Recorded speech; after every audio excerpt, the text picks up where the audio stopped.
Un varbūt, ka mēs visi izdzīvosim.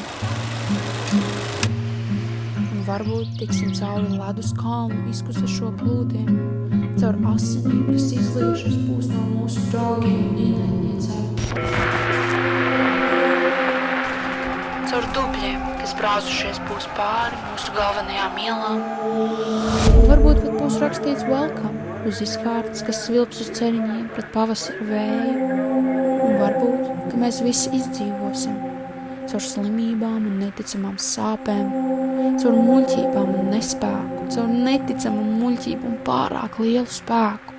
Mēs izdzīvosim, pat redzējuši nenormāli sāpīgo un samulsuši aizkavētā elpā mēs stāvēsim pie izkārtnes, uz kuras uzraksts zeme zvani 1, 2, 3, 1, 2, 3, 1, 2, 3.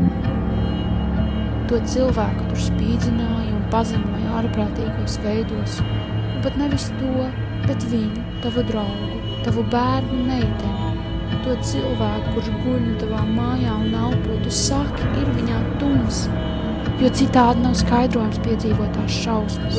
Ir jābūt viņā pašā kādai neparastai zīmei, jo ja tās nav, ko lai es daru?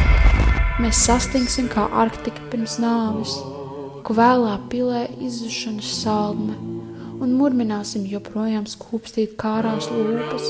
Es esmu tumsa, es esmu. Un varbūt tas mums atkal līdzēs uz otru krastu tikt, tai upei pāri asins upei.